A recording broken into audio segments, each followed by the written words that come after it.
Bonjour à tous, bienvenue dans ce nouveau numéro de Dimanche en politique. Cette semaine, émission spéciale consacrée au tourisme en Poitou-Charentes. Quels sont les enjeux touristiques des prochains mois et des prochaines années? Comment les départements de Poitou-Charentes se démarquent des autres départements de Nouvelle-Aquitaine?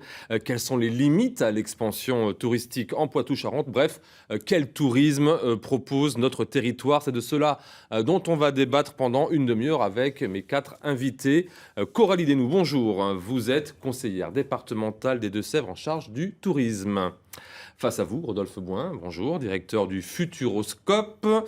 En duplex de New York pour des raisons qui sont indépendantes de sa volonté, Stéphane Villain. Bonjour Stéphane, vous êtes président de la structure Charente Tourisme, Charente avec un S, puisque cela regroupe les agences de développement touristique de la Charente et de la Charente-Maritime. Et je rappelle à toutes fins utiles que malgré votre patronyme, il n'existe toujours aucun lien familial entre nous. Enfin, Pierre Masseran, bonjour. Vous êtes le nouveau directeur de Center Parc de la Vienne à Morton. Vous avez succédé à Bruno Gutt le 1er septembre dernier. Vous étiez auparavant le directeur du Center Parc de Sologne. Alors, je vous propose de commencer cette émission avec tout simplement ce qui a failli mettre à mal toute la saison touristique sur le littoral charentais. Je vais bien sûr parler du naufrage du Grande America. Stéphane Villain, comment avez-vous vécu cet événement ? Avec en fait voilà, un peu de frayeur, puisque vous le savez, on s'est posé les questions de savoir si nos 160 km de plage, 470 km de côte n'allaient pas être en fait souillés par le Grande America. C'est vrai que c'était pour nous en fait une vraie question. Et c'est vrai qu'on a la chance quand même d'avoir un président, Dominique Bussereau, qui a été longtemps ministre, 9 ans ministre, qui a l'habitude de gérer ce genre de grand événement. Et il nous a rassurés, il nous a dit, mais attendez, on va mettre tout ce qu'il faut en place pour effectivement, aussi bien sur, je dirais, ce qui est maritime que ce qui est sur terrestre, pour pouvoir se protéger. Ce qui a été fait. Aujourd'hui, on en est où ? Est-ce que tout risque est écarté, Stéphane Villain ? Aujourd'hui, on peut dormir tranquille, si je puis dire, il n'y a plus aucun problème. Est-ce qu'un événement comme celui-ci aurait pu avoir de lourdes conséquences sur le tourisme, par exemple, je pense à vous, dans les Deux-Sèvres ? Alors en effet, on n'était pas à l'abri, on suivait les actualités par rapport à la Charente-Maritime, puisqu'on a une clientèle qui est à peu près la même sur les départements d'ailleurs globalement du Poitou-Charentes. Oui, une vraie interaction dans la clientèle entre Charente-Maritime, Deux-Sèvres. Totalement, c'est là où justement on trouve toute la complémentarité de notre territoire entre les sites nationaux et internationaux et la côte et nos départements, et notamment les Deux-Sèvres, qui est un territoire plus rural en effet, mais qui propose autre chose. Mais il n'y a pas eu de cellule de crise quand même quand on ne savait pas trop si le littoral allait être souillé ou pas ? On avait entièrement confiance dans nos homologues et collègues charentais. Et du côté de la Vienne, est-ce qu'il y aurait eu, selon vous, des impacts si la Charente-Maritime avait été touchée ? Rodolphe Bouin. Oui, ça peut, parce qu'on a une grosse activité en juillet-août, 600 000 visites, dont 200 000 excursionnistes. Donc, c'est des personnes qui, en général, résident sur les côtes ouest, et notamment Charente-Maritime, Royan, La Rochelle. Et évidemment, quand il y a une population moindre sur ces côtes-là, et nous, on transforme moins, mais les choses ont été parfaitement maîtrisées, comme l'a dit Stéphane tout à l'heure. Pareil pour vous, Pierre Masseran ? À Center Parc, c'est quand même... Peut-être, je pense qu'on On a du mal à faire le lien quand même entre le littoral charentais et puis Center Park dans le Nord-Vienne. Mais malgré tout, on voit bien, Stéphane Villain, qu'il y a une vraie interaction entre les différents départements picto-charentais par rapport vraiment au tourisme. Un fait peut déclencher pas mal de choses différemment dans différents endroits. Vous n'avez pas simplement des niches départementales, ça, on le voit bien. C'est un exemple bien concret en tout cas. En fait, sur tout ce territoire, on est vraiment très liés. Et c'est vrai qu'on est observé, c'est-à-dire que quand il y a un souci, bien sûr, sur un de nos départements, tout le monde est attentif, tout le monde regarde. Bon, c'est vrai qu'on parlait avec Coralie, mais la Charente-Maritime et les Deux-Sèvres sont vraiment, avec le parc naturel du Marais-Poitevin, en fait, on est vraiment voisins et on travaille sur les mêmes sites. Donc oui, c'est vrai que c'est important pour nous. Alors, début 2019 a, par ailleurs, été marqué quand même par un très bon... En tout cas, quelque chose de très bien en termes touristiques en Poitou-Charentes. Je vais vous parler de la douceur exceptionnelle que nous avons eue en mois de février et mars, qui a fait venir beaucoup de monde. Tant je vous tiens, Stéphane Villain, est-ce que c'est vrai qu'il s'agit d'un hiver record en termes de fréquentation ? C'est vrai. En fait, c'est vrai que, faut bien le dire, le mois de février a été assez exceptionnel. Il fait encore plutôt doux actuellement, donc c'est vrai qu'il y a beaucoup de monde. Et on annonce surtout pour cet été à venir, beaucoup, en fait... de personnes qui vont venir dans les campings, les hôtels, les gîtes, les maisons d'hôtes. Voilà, aujourd'hui, les taux de réservation sont vraiment au rendez-vous. Donc, c'est plutôt une bonne chose. Donc, ça veut dire un mois de janvier, février de bonne facture. Et puis, mars, avril, plutôt, voilà, aussi avec un beau temps. Et puis, donc, un mois de juin juillet-août qui arrive avec effectivement là aussi plutôt le soleil. Donc, écoutez, oui, c'est vrai que ça annonce une belle année. Pierre Masseran, vous dites qu'il n'y a plus de saison maintenant dans les Center Parcs. Qu'est-ce que vous voulez dire par là? L'objectif, c'est que l'ensemble de nos clients puissent venir tout au long de l'année et qu'on ne se cantonne pas uniquement aux vacances scolaires, mais que pendant les périodes hors vacances scolaires, notre fréquentation soit identique et ainsi pouvoir garantir une offre identique à nos clients, qu'on soit en pleine vacances de Pâques ou bien après les vacances de Toussaint, avant les vacances de Noël. Et c'est le cas du coup, c'est de plus en plus le cas. Les taux d'occupation sont de plus en plus importants tout au long de l'année. Au domaine du Bois-Hadin, effectivement, on note une nette amélioration du remplissage pendant les périodes intervacances. Alors comment vous expliquez? Parce que vous avez quand même, vous êtes couvert au niveau, voilà, même s'il fait pas beau, on est à l'abri. Comment ça se passe pour vous? On est à l'abri, mais l'envie générale, c'est de venir faire un break. On a une clientèle essentiellement urbaine, donc pouvoir se retrouver ensemble au milieu d'une campagne, qui plus est avec des dents en liberté et tout le concept Center Parcs, fait que nos clients apprécient vraiment ce moment de décrochage et de détox urbaine un petit peu en fait. Rodolphe Bouin, c'est la même chose pour vous, pour le Futuroscope. Très beau début de saison. Oui, c'est un bon début. On est à plus 5-6% depuis le début de l'année, porté notamment par... C'est pas le meilleur, vous avez fait mieux ou... Je n'ai pas regardé ces dernières années. Je pense qu'on est dans les meilleures années, peut-être avec 2017, mais sur les 15 dernières années, oui, on est sur une année qui, pour l'instant, démarre très très bien. Plutôt porté sur les vacances d'avril, qui ont été très bénéfiques. Effectivement, vous avez raison de noter qu'il a fait très très beau sur février, et je pense que du coup, beaucoup de personnes ont été sur la côte atlantique. Donc du coup, il y a des aléas climatiques comme ça qui fonctionnent en février ou en avril. S'il fait beau sur la côte atlantique, les gens ne vont pas au Futuroscope, ils vont sur la côte atlantique. Donc c'est quand même... Plutôt, mais c'est pour ça que le bloc de février n'a pas été extraordinaire. Donc la progression, là, elle est plutôt portée par les 3 semaines qui sont derrière nous. Là. Après, les aléas climatiques, en général, s'étalent quand même sur une année. Sur une période, c'est bon. Une période ensuite qui est un petit peu moins bonne. Et au final, c'est quelque chose qui... Et est-ce qu'on se balade dans le Marais Poitevin, dans les barques, comme en mois de février, Coralie Desnoux? Février-mars ont été 2 mois exceptionnels pour le Marais Poitevin. Sérieusement? Sérieusement, les embarcadères ont des chiffres de progression à 2 chiffres. Donc, ils sont à plus 40% sur février-mars. Donc, par rapport au même mois des années précédentes. C'est excellent et en effet, Stéphane le disait, c'est que le soleil crée les réservations et avec une bonne météorologie, eh bien, ça motive les personnes à réserver. Donc, avec un beau taux de réservation aussi pour les mois à venir. Le conseil départemental des Deux-Sèvres, du coup, vient de lancer une arme touristique, Coralie Desnoux, une arme que vous espérez, bien sûr, j'imagine, très efficace. Il s'agit d'un carnet baptisé Escapade 2019, sur lesquels sont proposées, je crois, des réductions sur 48 sites touristiques. L'idée, c'est quoi ? Alors, l'idée, c'est de pouvoir permettre aux Deux-Sévriens de mieux connaître leur territoire et de devenir vraiment les ambassadeurs, puisque nous avons des nuitées marchandes, mais principalement sur notre département, des nuitées non marchandes. Donc, c'est lorsque le cousin vient l'été en vacances et quand la famille se déplace pendant les fêtes de fin d'année.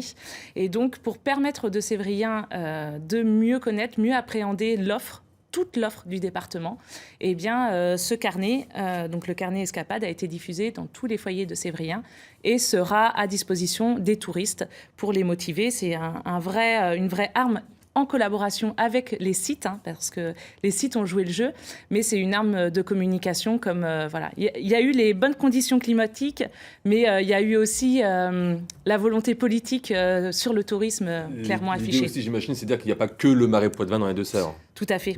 D'ailleurs, une des premières locomotives, c'est le parc de la vallée à Massay.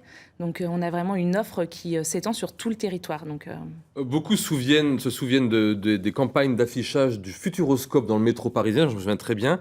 Il y en a aussi eu dernièrement du conseil départemental des Deux-Sèvres, le tourisme dans les Deux-Sèvres, dans les couloirs du métro parisien. Est-ce que c'est efficace comme campagne d'affichage? Il y a des retours. Avant de vous donner la parole, peut-être au Rodolphe Bouin, qui a déjà l'expérience. Oui, ça l'est. On a été un des premiers à le faire avec les acteurs du tourisme en Vienne et on continue à le faire. C'est assez rentable. Il y a un rapport qualité-prix qui est vraiment très très bon et puis ça nous permet aussi de nous unir sur une action commune et partagée qui est forcément un bénéfice secondaire non négligeable. Stéphane Villain, de votre côté, il y aura de l'affichage dans le métro, ailleurs que dans le Poitou-Charentes cette année pour la Charente-Maritime? Écoutez, on fait beaucoup de campagnes en fait concernant dans les cinémas, nous en fait aussi bien sûr dans la presse et puis parfois à la télévision. Donc, puis vous savez, on a une chance inouïe, nous c'est qu'on a le Fort Boyard. Ouais. qui va fêter d'ailleurs ses 30 ans cette année. C'est une vraie locomotive, c'est-à-dire qu'en termes de communication de notre département, comment faire mieux? C'est à partir du mois de juillet, là, il y a un vrai coup de projecteur sur la Charente-Maritime. Il y a eu la carte au trésor il n'y a pas très longtemps. C'est plutôt les axes que l'on choisit finalement. Pierre Masseran, pour le Center Park, même stratégie de marketing, de communication? Comme l'a souligné Rodolphe tout à l'heure, on travaille ensemble, on a des synergies avec les acteurs du département de la Vienne, on travaille également avec le CRT, donc la volonté est vraiment de faire des axes de communication. Ça veut dire quoi? Ça veut dire qu'on peut trouver des affiches sur lesquelles il y aura à la fois le Futuroscope et à la fois le Center Park? Parfaitement, oui, toute cette campagne de communication, la première tranche est passée en février, il y en a une deuxième pendant les vacances de Pâques, et il y en aura une dernière pour la rentrée septembre. Alors je reviens vers vous, Coralie, sur les retombées de cette campagne. Vous espérez quoi concrètement? Alors concrètement, qu'on sache que les Deux-Sèvres soient réellement une destination par elle-même. Je le répète, en complémentarité, bien sûr, avec les autres sites et les autres départements, mais c'est une vraie destination. Davantage de nuitées dans les Deux-Sèvres. Je crois que c'est 3,5 aujourd'hui le nombre moyen de nuitées par touriste. 3,5. Vous souhaitez combien? L'objectif, c'est quoi aujourd'hui? Une semaine entière? Déjà, si on était à 5 jours, 5 jours et 2 jours dans les sites nationaux, ça serait bien. Non, je crois que c'est pas non plus le chiffre qui est important, c'est vraiment ce que les touristes vont trouver sur notre territoire, et notamment la gastronomie, par exemple. Voilà. On va en parler de la gastronomie. L'autre tendance, c'est bien sûr les réservations qui sont de plus en plus numériques. Est-ce qu'il n'y a pas, malgré tout, un risque de déshumaniser le tourisme? Vous êtes dans un métier où le rapport humain est important. Est-ce qu'il n'y a pas un risque à ce niveau-là? Qui veut intervenir? Rodolphe Bouin, peut-être. Moi, je veux bien, mais entre le digital et l'humain, il ne faut pas choisir, en fait. Il faut faire les deux. Et d'ailleurs, on le voit dans les comportements d'achat et les comportements de réservation. On a effectivement de plus en plus de personnes qui passent sur notre site Internet, ce qui n'empêche pas les appels avec une dimension humaine et un contact humain pour se rassurer sur sa réservation ou aller chercher un conseil humain. Et c'est ce qu'on fait aussi également sur site, puisqu'on a de plus en plus d'applications qui permettent d'avoir des temps d'attente et un certain nombre de services. Mais on n'a absolument pas décidé de se désengager de la dimension humaine, parce que c'est une des marques de fabrique du Futuroscope, le partage humain, et ça le restera. Idem, je rejoins complètement l'analyse, c'est qu'effectivement la réservation peut se faire online, mais in fine sur le site, le contact et l'orientation est nécessaire, donc l'humain est indissociable de la nouvelle technologie, même si on va avoir de plus en plus d'applis, même si on a de plus en plus de ventes qui peuvent se faire via des bornes, même si on a un porte-monnaie dématérialisé. Au-delà de ça, la relation, l'orientation, le conseil, l'échange fait qu'on ne peut pas négliger le facteur humain. Et ça, c'est tous les jours, tout au long de l'année. Parce que je rappelle, on ne ferme jamais. Donc c'est tout au long de l'année qu'on s'aperçoit que nos clients ont besoin de ce contact. Dans les Deux-Sèvres, on est encore au papier, avec le carnet Escapade, mais il y a aussi... il va y avoir un carnet numérique bientôt Non, c'est pas la volonté, justement. C'est vraiment garder voulu un que contact, ça soit... ouais. Oui. Et puis, mais par contre, il ne faut pas non plus opposer ubérisation et attractivité. En effet, le choix et la réservation se fait online, mais on voit par exemple l'explosion de Airbnb. C'est aussi une manière d'attirer une nouvelle clientèle, plus jeune, plus citadine. Je crois qu'il ne faut pas opposer. Et de l'autre côté, il y a une clientèle qui veut continuer à appeler. Voilà. C'est intéressant comme discours, Stéphane Villain, une responsable du tourisme départemental, qui dit que Airbnb, c'est plutôt bien pour l'attractivité d'un territoire. Vous êtes d'accord avec vous? Parce qu'il y a quand même pas mal d'hôteliers derrière vous qui disent pas la même chose. Ouais, à partir du moment où effectivement on sait où va l'argent, c'est vrai que avec Airbnb, c'est pas forcément le cas. C'est-à-dire que aujourd'hui, on a quelques doutes encore sur cette structure. Mais ensuite, il faudrait aussi que sur la taxe de séjour, ils payent le prix normal. C'est-à-dire qu'en fonction du bien, on soit sur un prix qui soit établi, alors qu'aujourd'hui, Airbnb paye le minimum. Mais c'est vrai que sur les territoires ruraux, et là je rejoins Coralie, on a aussi besoin de cette structure. C'est-à-dire qu'à partir du moment où ils vont jouer le jeu, c'est-à-dire à partir du moment où ils vont payer leur taxe de séjour, à partir du moment où on va savoir où va l'argent, alors pourquoi pas? Stéphane Villain, la fusion des agences du développement touristique de Charente et de Charente-Maritime a maintenant 2 ans. Quel bilan vous en faites? Mais écoutez, en fait, un bilan très positif, notamment avec nos amis de la Charente. On se posait les questions de savoir, c'est vrai que ce petit département de la Charente, en termes de tourisme, marié avec la mastodonte de la Charente-Maritime, quel intérêt pour nos amis charentais? On s'aperçoit qu'aujourd'hui, finalement, la Charente nous apporte beaucoup. Vous savez, quand on va à l'étranger et qu'on parle de La Rochelle, de Royan, notamment chez nos amis chinois, du on ne cognac, connaît surtout. pas très bien notre territoire. Alors que quand on parle de cognac, tout de suite, on sait voilà, où ça se situe. Le produit, vous savez, 98% du produit cognac va à l'étranger. Donc là aussi, c'est un produit exceptionnel, je dirais, en matière de communication. Donc on s'appuie beaucoup sur le cognac. Puis après, il y a Angoulême, Ruffec, enfin, des territoires merveilleux.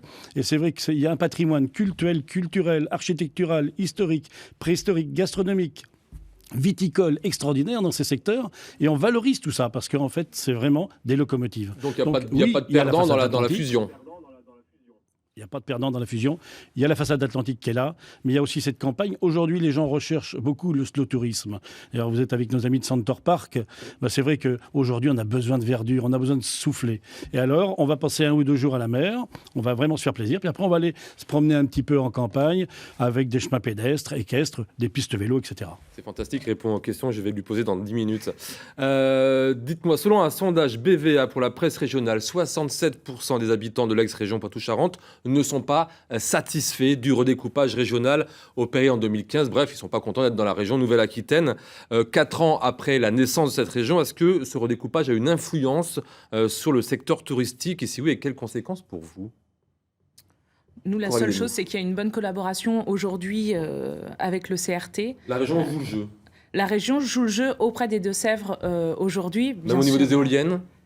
Je parle du tourisme. Oui, mais ça a une influence, il paraît-il, sur le tourisme aussi. Quand il y a trop d'éoliennes, les gens ne veulent pas venir dans les campagnes. Eh bien, en tout cas, ce n'est pas le cas pour le moment pour les Deux-Sèvres, même si c'est un département qui est un des plus développés au niveau des éoliennes. Mais non, il n'y a pas de souci. En tout cas, il n'y a pas d'impact sur le tourisme aujourd'hui par rapport aux Deux-Sèvres. Redevons la région, vous avez des contacts, encore une fois, elle joue le jeu avec les structures. Alors sur le résultat, c'était déjà une grosse zone de chalandise pour nous, notamment le Bordeaux et l'agglomération de Bordeaux. Ça a progressé un petit peu, donc je pense qu'il y a un petit impact quand même. Après, ça fait 4 ans, donc c'est nouveau. Et puis pour ce qui est des interactions avec le CRT, oui, on travaille de plus en plus ensemble, on apprend à se connaître d'abord, et on fait des coups de communication aujourd'hui, plutôt à l'international. On aura par exemple 150 blogueurs espagnols qui vont venir dans la Vienne et qui vont passer au Futuroscope et dans d'autres sites dans 1 mois et demi maintenant, donc c'est des coups de communication qui sont intéressants. Je donne la parole à Stéphane Villain. Juste, je rappelle qu'au niveau régional, c'est le marketing à l'étranger pour le tourisme, et au niveau départemental, c'est le marketing national. C'est bien cela, Stéphane Villain.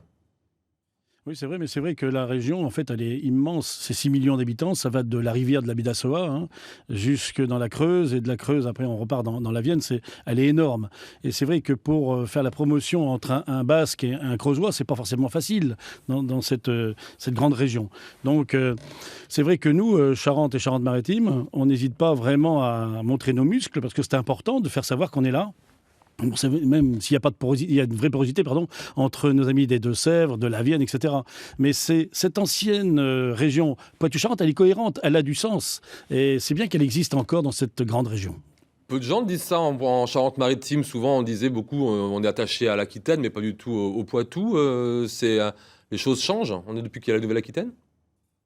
Vous savez, en fait, on a un lien, je l'ai dit tout à l'heure, avec bien sûr le parc naturel du Marais Poitevin, puis on a aussi des locomotives. On parlait du Futuroscope. Le Futuroscope, aujourd'hui, c'est une vraie locomotive pour nous. On est tourné vers le Futuroscope. D'ailleurs, on les admire parce qu'ils investissent régulièrement des nouveautés. Et ça donne un dynamisme incroyable à cette ancienne région. Le parc Marais Poitevin est là.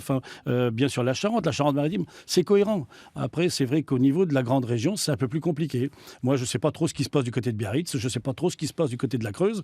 Pourtant, je préside au niveau national les comités départementaux du tourisme, mais forcément, c'est pas très lisible. Donc des efforts à faire à ce niveau-là. Peut-être Pierre Masseran, à ce propos, sur leur relation avec la région Nouvelle-Aquitaine. Est-ce que vous sentez-vous que c'est tout au nord de cette région? La relation existe. Venant juste d'arriver, depuis le mois de septembre, c'est vrai que les relations, je ne les ai pas encore très bien entreprises, je n'en connais pas beaucoup. Mais tout ce que je peux vous dire, c'est quand même que la clientèle bordelaise et Nouvelle-Aquitaine est quand même assez importante et bien représentée malgré tout au niveau du Center Parks. Rodolphe, dans 3 semaines auront lieu les élections européennes. Est-ce que l'Europe, favorise concrètement le tourisme en Poitou-Charentes? Si oui, de quelle façon concrètement? D'un point de vue touristique, pour l'instant, je ne suis pas sûr. Mais ça tient aussi à notre stratégie, puisque depuis 2013, on s'est recentré sur les familles françaises. Ça reste aujourd'hui le cœur de cible du Futuroscope. Aujourd'hui, c'est 94% de la population française, donc à l'intérieur de notre clientèle. On soit très clair, il n'y a pas eu de financement européen pour des ajouts de construction du Futuroscope ou Center Park, par exemple, on est d'accord? Non, puis on ne les a pas sollicités pour l'instant. Après, dans une stratégie future, s'internationaliser, oui, ça fait partie de nos axes stratégiques, mais pour l'instant, ce n'est pas le cas. Pour les Deux-Sèvres, qu'en est-il? dans les politiques publiques? Alors, nous, l'Europe, bien sûr, est concernée par le PNR, du Marais Poitevin. Après, sur la clientèle européenne, on en a une. Alors, forcément, la monnaie unique, par exemple, favorise les échanges, mais au niveau national, pas plus sur notre territoire que... Il y a des investissements concrets sur, sur des structures touristiques via l'Europe ou pas? Est-ce que ça existe? Par exemple, le projet du tourisme fluvestre, en effet, serait accompagné par l'Union européenne. Oui. Et au niveau du Brexit, est-ce qu'il va y avoir, et je m'adresse à Stéphane Villain tout d'abord, est-ce que vous craignez des conséquences négatives avec le Brexit pour le tourisme en Charente-Maritime et Charente, qu'on sait, ce sont deux départements où il y a beaucoup de touristes anglais? Aujourd'hui, on considère qu'il y a à peu près 700 000 amis anglais qui viennent en Charente et Charente-Maritime. Donc c'est vrai qu'ils dépensent à peu près d'ailleurs 35 € par jour et par personne. Donc ça veut dire que ça fait des chiffres assez importants. Bon, il va falloir qu'on soit facilitateur, c'est-à-dire qu'on sorte quand même que quand ils vont venir chez nous, eh bien ils n'aient pas toutes les démarches administratives à faire, très compliquées. En fait, qu'on les accueille dans les meilleures conditions, mais... Oui, il va falloir être vigilant sur effectivement ce Brexit et les conséquences de la dévalorisation de leur monnaie, c'est sûr. Le Futuroscope, il est inquiété par le Brexit. On fait 50 000 visites avec nos amis anglais. C'est à nous, je pense, autour de la table d'organiser les flux, parce que c'est ça l'objectif, c'est d'organiser les flux entrant à l'intérieur du Poitou-Charentes et à l'intérieur de la Nouvelle-Aquitaine, et puis ensuite, entre nous, d'organiser les flux à l'intérieur de cette zone-là, au-delà du Brexit. Pierre Masseran. Center Parks est présent en Belgique, en Hollande, en Allemagne, en France, et on a des cousins en Angleterre, donc c'est une destination identifiée. On a environ 7% de clientèle étrangère, européenne principalement. Donc c'est vrai qu'à nous d'organiser ensuite l'attractivité et d'orienter sur une journée, une visite Futuroscope, même au-delà, Puy du Fou, ou pourquoi pas sortir un petit peu plus du département. On parle un peu d'avenir, il nous reste 5 minutes d'émission. Rodolphe Bouin, quel futur pour le Futuroscope? Quelles sont aujourd'hui les grandes idées stratégiques pour les décennies à venir, pour la décennie à venir? Ouais, en 3 temps, d'abord en 2019, plutôt stabiliser l'attractivité à un niveau de fréquentation qui nous convient. Alors on a pour objectif de progresser et on est en train de le faire.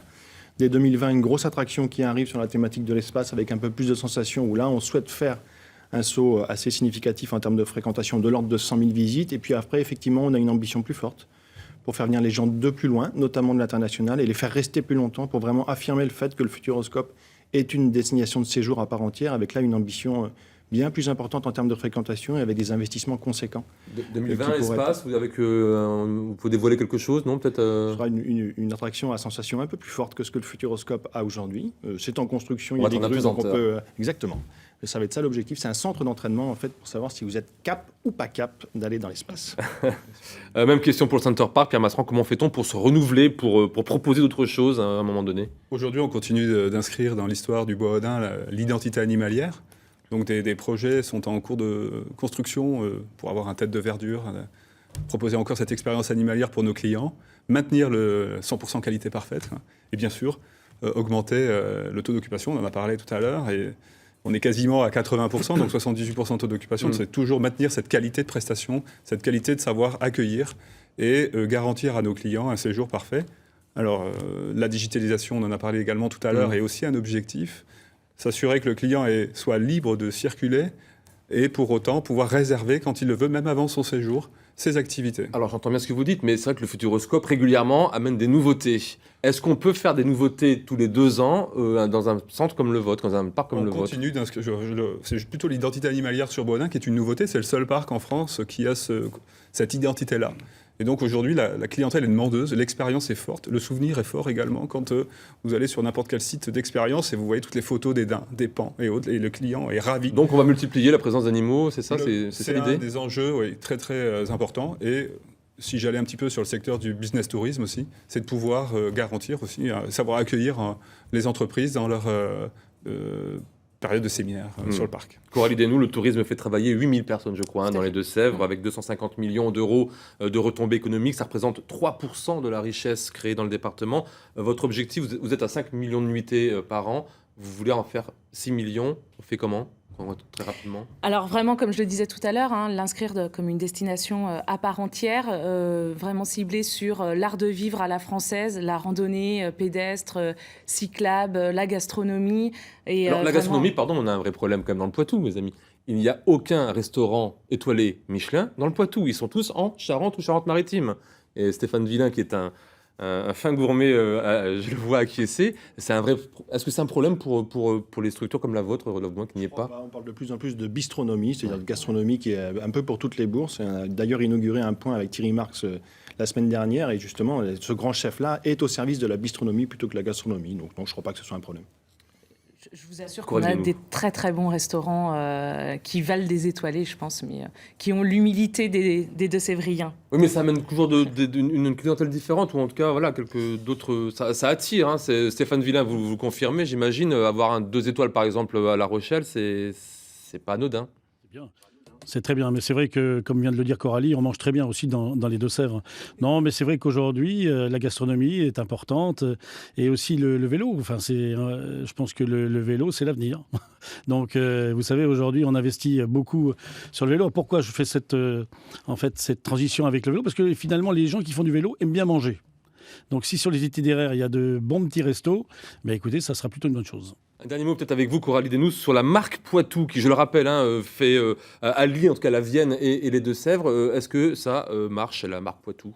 Très bien, c'est parfait pour promouvoir les produits et notre destination. C'est une très belle collaboration entre nos 2 départements et nous en sommes très satisfaits. Le fait qu'il n'y ait pas du coup le terme Deux-Sèvres ou Vienne, mais que Poitou, c'est pas un problème d'identification, de lisibilité? Non, il y a 2 marques, 2 axes. C'est absolument pas. Les Deux-Sèvres sont une image à part entière et on l'a construit autour des escapades. Et la marque Poitou est à côté. Vous en servez de la marque Poitou, Pierre Masseran, pour Center Park? Département Vienne. Plus Vienne, oui. Plus Vienne, oui. Rodolphe Bouin pour le Futuroscope. C'est une jolie marque, notamment pour la gastronomie, je pense. Après, je pense que c'est un peu moins une adresse. Et puis, oui, c'est vrai qu'on a une tendance à avoir beaucoup de collectivités, donc il ne faut pas perdre non plus les visiteurs. Donc il faut l'utiliser à bon escient. Très bien, écoutez, c'est la fin de cette émission. Merci madame, merci messieurs d'avoir accepté notre invitation pour voir ou revoir ce numéro de Dimanche en politique, direction notre site internet ou notre page Facebook, celle de France 3 Poitou-Charentes. Bien sûr, la semaine prochaine, retour à la campagne des Européennes avec mon confrère Florent Loiseau pour leur place au journal régional de la mi-journée. Excellent dimanche à toutes et à tous.